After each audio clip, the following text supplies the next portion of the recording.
keyakinan yang benar kepada Allah Subhanahu wa taala. Kalau keyakinan itu benar kepada Allah, maka akan timbul sifat-sifat yang baik dalam hati kita, sehingga amalan-amalan kita ini akan ada nilai di sisi Allah Subhanahu wa taala. Kalau orang itu ada yakin yang benar bahwa yang berkuasa hanya Allah, makhluk tidak punya kuasa. Yang kuasa adalah yang menciptakan makhluk. Raja-raja tidak berkuasa. Yang berkuasa yang menciptakan raja-raja.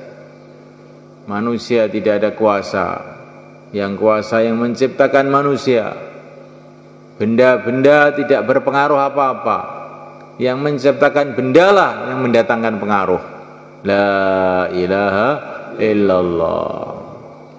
Yang kelihatannya dari makhluk, hakikatnya bukan dari makhluk, dari penciptanya makhluk, dari Allah Subhanahu wa ta'ala.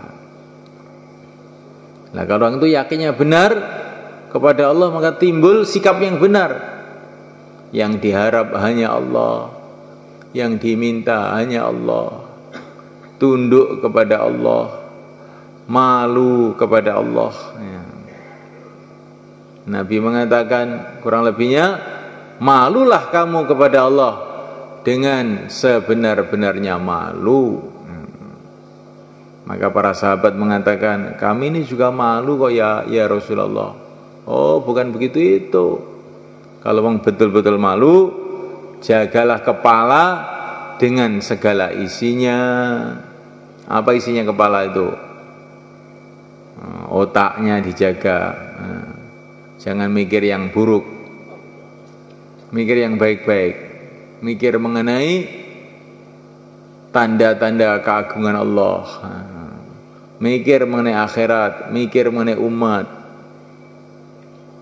Isinya apa lagi kepala itu? Mata, jangan sampai ngaji ngantuk. Maksud jaga mata. Kalau orang kok ngaji ngantuk, namanya tidak punya malu kepada Allah, atau malunya sedikit. Dikatakan tidak ada malu itu juga orang iman itu mesti ada malunya kepada Allah, tapi malunya sedikit. Isinya kepala lagi apa? Telinga. Telinganya jangan mendengar perkara yang buruk.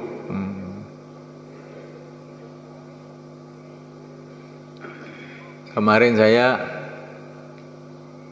khususi sama seorang ulama di Besuki sana.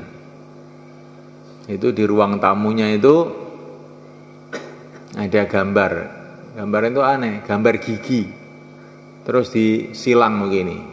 Terus ditulisi, menggunjing orang adalah dosa besar, katanya begitu.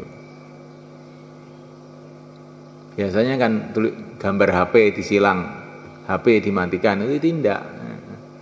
Gambar gigi disilang, menggunjing orang adalah dosa besar, katanya dia itu.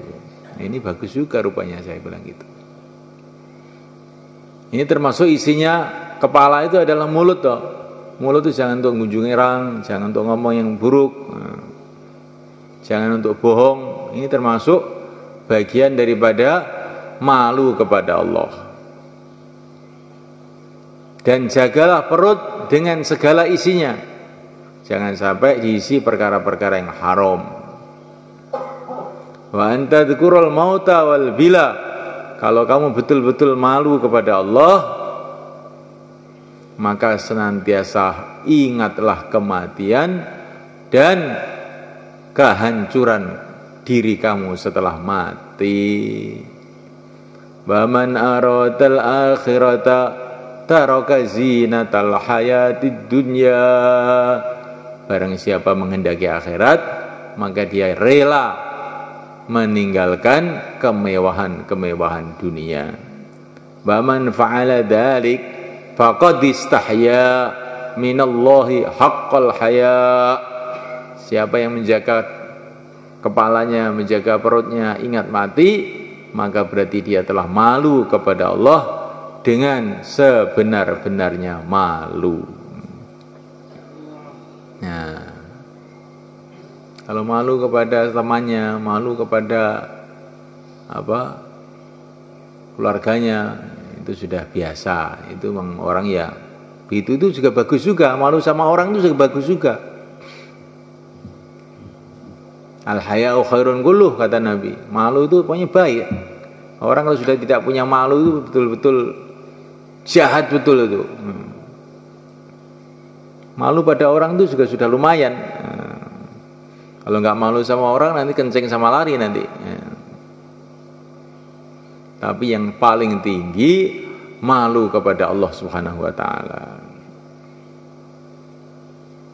Kalau yakin itu benar orang ada malu kepada Allah, tunduk kepada Allah, baik sangka kepada Allah, ridha dengan seluruh keputusan Allah, sabar dengan semua takdir-takdir Allah. Karena Allah itu maha bijak. Sudah kamu ditakdir apa saja ya, rela, ridha, sabar. Ini semuanya sumbernya dari keyakinan yang benar. Kalau keyakinan ini benar, nah orang itu jadi sikap hidupnya itu jadi benar. Kalau keyakinan tidak benar, maka dia ini senantiasa mengeluh. Nah, sudah dia dipelihara oleh Allah, dikasih iman oleh Allah, dicalonkan masuk surga kok masih mengeluh. Nah, ini kan namanya orang nggak tahu diri namanya ini. Nah, yakinnya lemah, akhirnya sikapnya nggak benar, mengeluh, sombong. Kamu sombong tuh punya apa kamu itu? Selembar rambut pun nggak punya, semua milik Allah. Nah, oleh karena Allah Ta'ala nggak ada yang berhak sombong di muka bumi ini. Yang berhak sombong itu hanya Allah, karena dia memang punya. Yang lain itu nggak ada yang punya apa-apa. Nggak ada yang punya apa-apa. Maka sifatnya Allah itu al-mutakabbir, Allah yang maha sombong. Karena yang punya dia semua, bagaimana tidak? Ya, kalau makhluk itu nggak punya apa-apa. Kalaupun pintar karena dipintarkan oleh Allah, dan pintarnya manusia itu ya sesuai yang telah ditentukan oleh Allah, bukan pintar menurut maunya manusia, tapi pintar sesuai dengan yang dikehendaki oleh Allah. Manusia itu pintar dalam urusan ini urusan itu, tapi dalam urusan membuat rumah pinteran tawon lebah, nah, itu nggak usah sekolah sudah tahu aja itu caranya bikin itu. Manusia itu pintar dalam beberapa hal yang kehendaki oleh Allah. Jadi dalam bidang-bidang lain, kalau dengan semut masih pintaran semut. Nah, semut itu beton itu bisa dijebol. Nah,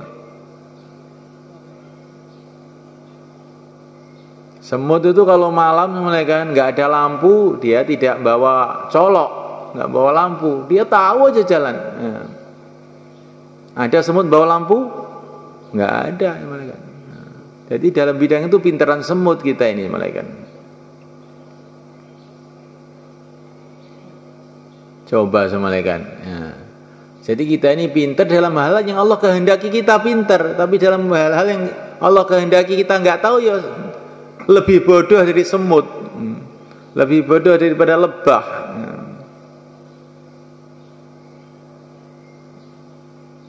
Orang-orang bikin pesawat terbang merasa pintar. Burung sebelum kamu lahir sudah bikin pesawat terbang.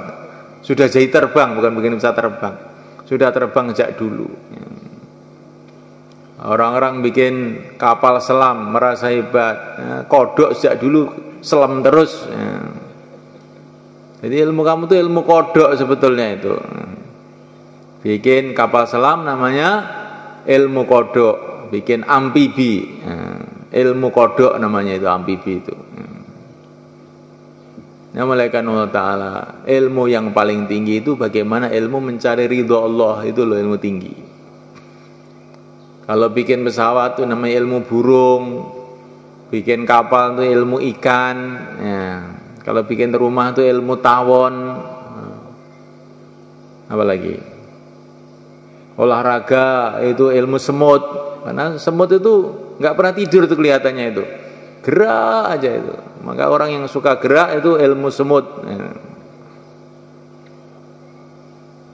Tapi semut itu kalau ketemu temannya itu aneh. Kalau ketemu temannya mesti salaman, tuk gitu, assalamualaikum, kelihatannya begitu. Manusia ketemu temannya diam aja. Jadi semuliakan Allah Ta'ala,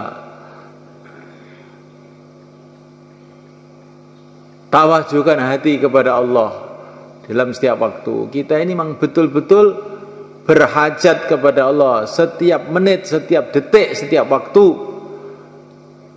kita perlu pertolongan Allah dalam urusan apa saja. Maka kita taat kepada Allah dalam urusan apa saja. Taat kepada Allah itu bagaimana? Ikut pimpinan, yaitu yang mulia baginda Muhammad SAW. Wa man yuti'illah war rasul, wa man yuti'illah war rasul faqad faza fawzan 'azima. Orang yang taat kepada Allah dan Rasulnya, sungguh dia telah beruntung dengan keberuntungan yang besar.